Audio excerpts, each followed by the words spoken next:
think then just that Bob's last question. Do you want me to read it for you? Okay.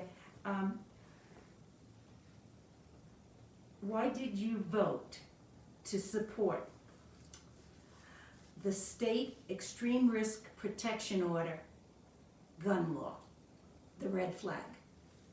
Okay, thank you, and thank you for asking that question that Well, way. we want to hear. Yeah, yes. because I didn't vote to do it. Now, that may be one of those things that you say, well, that's a distinction without a difference. Let me tell you what happened.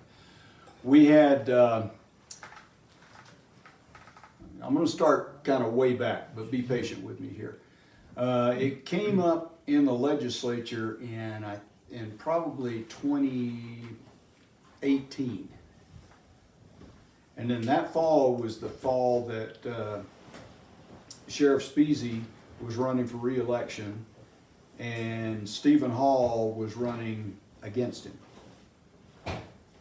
And there was a meeting in the basement of the Presbyterian Church in Salida where they were appearing that I was at, and somebody asked Sheriff Speasy if he supported the red flag law, or the attempt to do. They had tried to do it in the legislative session of 2018, but for whatever reason it didn't make it out of the legislature. And somebody asked him, because I think he had said before that, at some place I wasn't at, I don't know if it's a League of Women Voters thing, I don't know where it was, but apparently he had said earlier on that he supported a red flag law. So somebody asked him that September, October, whenever that meeting was before the election in November of 2018, if he supported the red flag law, and he said he did. And then I think Stephen Hall was a little bit more circumspect than that, but he may have said he supported it. It's kind of like it really doesn't matter that much because John got reelected. So then in 2019, the legislative session began, and as you probably know, one of the people who was elected to the state house in November of 2018 was the father of one of the kids that got killed in the Aurora Theater shooting, Tom Sullivan. So that was kind of his big push, was to pass an extreme risk protection order law. And so it was going through the legislature, and some of the counties started passing these sanctuary county resolutions saying, we support the Second Amendment, and if the extreme risk protection order law is passed, and they all had varying degrees of it. Some of them told their sheriffs not to use it, and some said you don't have to, and some, like I said, they were kind of different depending on which county. So as it was making its way through the legislature, those resolutions started happening. And I was in Washington for the National Association of Counties Legislative Conference, and I texted John and said, let's talk about this. And I was kind of surprised. He called me right back. I mean, the reason I was surprised wasn't that he called me right back. If everybody in county government communicated as well as John and I do, we would have no communication problems in county government. He's always quick to answer, quick to phone me, and everything else. So communications with Sheriff Speasy is certainly not a problem at all. I was just really surprised that he was up and about and called me back that quick, because it was pretty early in Washington, and I figured he'd see the text when he got up. But he called me right back, and we talked about it, and he said he had some misgivings about that law, about the way it was written. So we worked on the letter that we sent to Kerry Donovan, saying these are some changes we want to have in it. And then somewhere in there is when John said he would like for us to pass a sanctuary county ordinance. So then we had two public meetings. We had one in BV, and then we had another one in Salida. Now here's where your question or your supposition comes into play. You said I voted.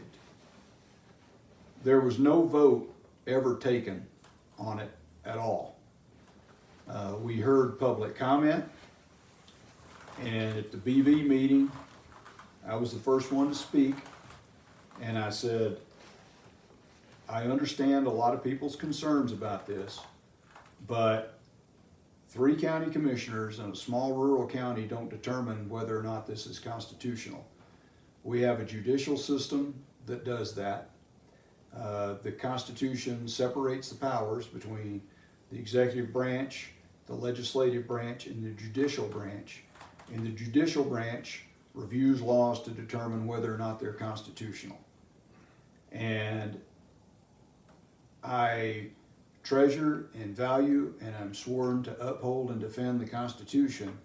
And to do something that is counter to the Constitution or extra constitutional in the name of defending the Constitution doesn't make any sense to me. I was pre-law for a while in college, and I'm not a lawyer.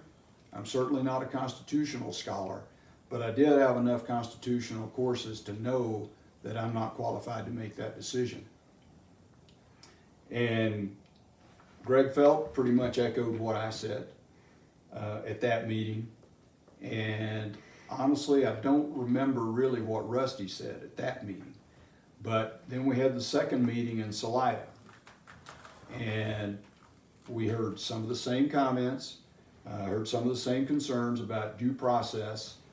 And the way that it works is if somebody, say an abused spouse or a child or a parent, or somebody is concerned about a member of their family that is behaving irrationally and has access to a firearm, and they're concerned that they're going to shoot themselves, or they're going to shoot the family and then shoot themselves, or they're going to do something totally unreasonable, then they can go to a judge and ask for the judge to issue an order, temporarily place that person's firearms under positive control so they don't do something like that.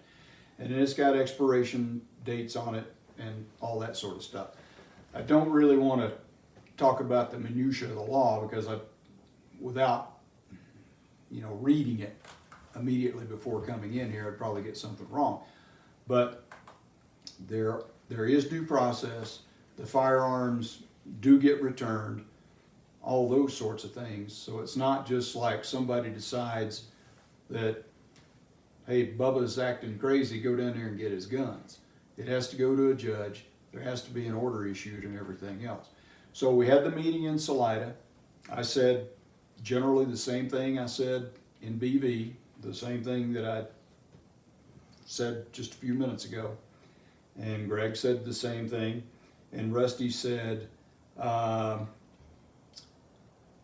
something like, I wish we could call it something other than a sanctuary county. Or I wish there was. At any rate, nobody made a motion to do sanctuary county in Chaffee County. So I didn't make a motion. Greg didn't make a motion. Rusty didn't make a motion. So there was never a motion made to declare us a sanctuary county. So there was never a vote taken.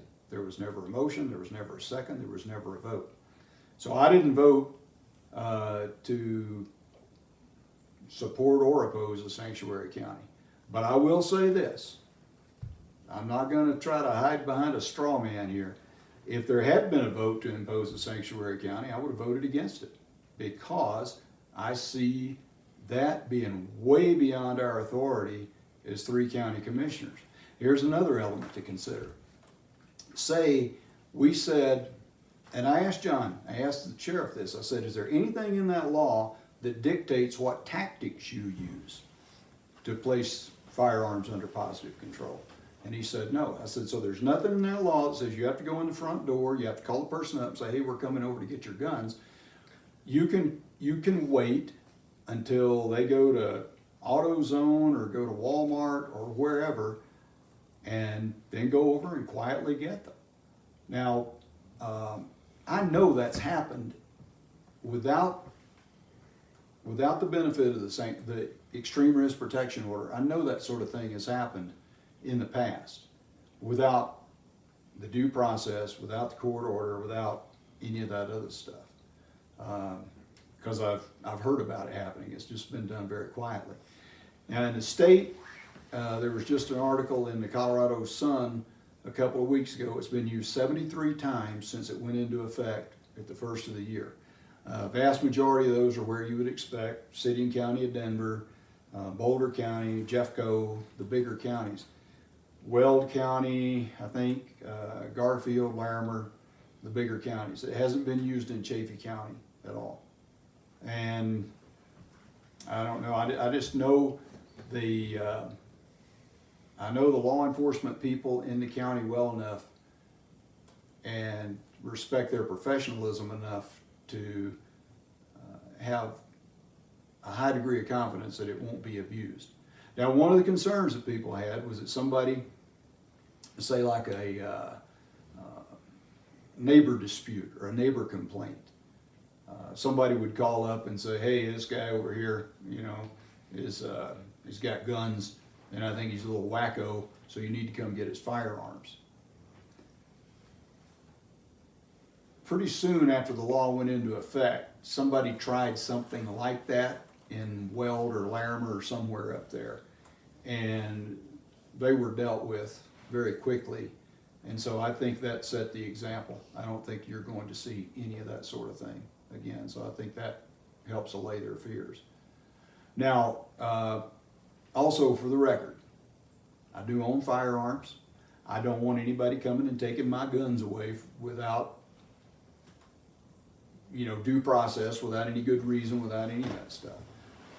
So that's, I don't know. Does anybody have any other, does that kind of answer that, or do you have any other questions, or do you? I have something, but you know what? I'm gonna email you. Okay. So I don't wanna carry on anymore. Okay. Bob, do you have anything? No. Okay. All right. We'll converse Sure. more about it. Yeah.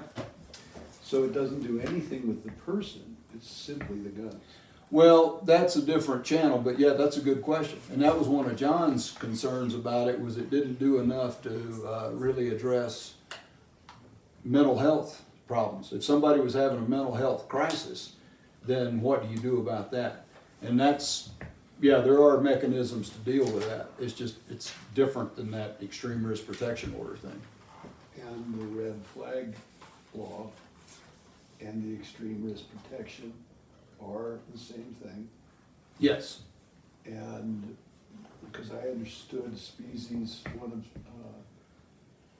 John's concerns was the fact that there's no place to put somebody with in a breakdown situation or a mental situation. And obviously if somebody is that, but either violent or upset, you take his guns, he'll use a knife. I mean, it's not beyond, you can easily see that if you do not only address the Right. availability of guns, but address the issue with the person.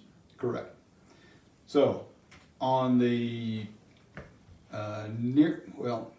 the nearest term fix is there are a lot of people in jail that belong in a mental hospital. Yeah. And they're being treated with meds, and that's a whole nother catch-22, because sometimes they get thrown in jail, they lose their Medicare benefits, which are paying for their drugs, which keep them from going off, so they put them in jail and then they have a psychotic episode or something. And they really belong in a hospital. So something that's pretty exciting is that Sol Vista is building a regional assessment center on the hospital grounds. Now I sound like one of those people in Washington when we would say in the Navy, we really need this new system, and they'd say, oh, that, yeah, but wait till you see what you're going to get next year. We're going to have a regional assessment center, and it has a place to put people and enter them into treatment, and it has some other design features that will help with that. But that is it's a very valid point that John brought up, is that, okay, we're going to do this part of it, but we're not doing the real treatment aspect of it. You're addressing the actual issue. Right. And yeah, I'll roger up for that. We're all guilty on that one, and I'll say yeah. But it's something that we're working on to fix that element of it. I'm horrible with names, but I know we have an interesting fella in this town that that was, you guys were doing the, driving the cars around, I don't know, with Trump signs on them, political signs on them. The And 'Fourth of July, yeah, Yeah, and parade. somebody Our broke, 4th of July parade. somebody broke into the line and they ended up chasing this guy down. And naturally, I hear the talk just because of, the fire department and things like that. I know he's a particularly interesting person because it's not uncommon for him to have done this stuff. And he got way off the ranch this time, and the entire family is hunters and gun. They're Enthusiasts. yeah, but more than enthusiasts. Fetishists, I think. is kind Yeah, of- they're a little interesting. So that was my whole sort of take on John and this law was, what do you do with people that are risky? Well, that's the, And his point was that he doesn't have guidance on what to Right. do, right? And he doesn't have, clear, concise what-tos and how-tos. I think in an emergency situation like that, rather than having to go through the hoops, if you will, of going to a judge and getting a bench order or whatever kind of order the judge issues, I think the law enforcement has the leeway to control the situation. If they see it, is that people are being threatened by somebody. And several years ago, there was a person down at, I'm pretty sure it was at Mount Princeton Hot Springs. It was in that general area. Domestic disturbance issue. Yeah, it may have been. Yeah, it started off, and he was by himself. Okay, yeah. And it was one of those, Yeah, go in, try and separate, and then both of them are on top. And he was a big, imposing fella. And yeah. he was a firefighter when I was, so, anyway. Right. He was still a firefighter at that time, and so that was where he and I had that conversation. So I think what the extreme risk protection order is intended to do, the real target, if you will, on that is suicide prevention. Yeah. As if somebody's despondent and they've had some bad news and family members concerned about them, then you get the firearm out of arm's reach. And then the second one, the lesser concern is somebody taking a long gun to a mall and shooting it up or something. But that is also in there. And then I guess the dream is to try to keep it from ever getting to that point. Right. And to be able to use it in a deliberate, intentional sort of way, like if somebody's drinking or whatever they're doing, if they go to the liquor store, if they go to Walmart, if they go wherever, then you have an opportunity to place their firearms under positive control before something bad happens. So, now, if it does get challenged and goes up, and I said this, if it gets challenged and it goes up through the judicial system and it's ultimately decided that it's unconstitutional and it's struck down, then, I'll live with that too. But there's a proper way to do things, and that's the proper way to do it. So is there enough control on that where, the wife and the husband have a fight and to be vindictive, Right. she decides, Good question. I think he's gonna threaten me, and if they take his guns away, the son of a bitch, he can't go hunting this year. I'm gonna get back at him, or I'm gonna get his guns taken away. Is there enough control where there has to be some sort of proof before they do that?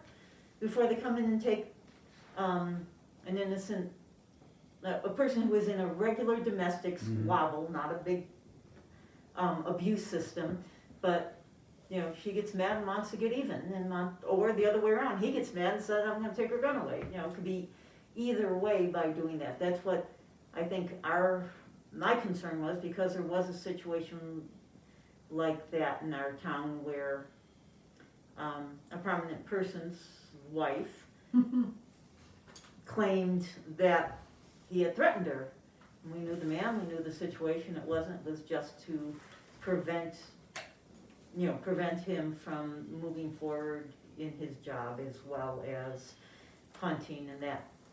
And so I guess my concern is that name put out there? Is it on his record that happened? You know, what are the controls? Mm-hmm.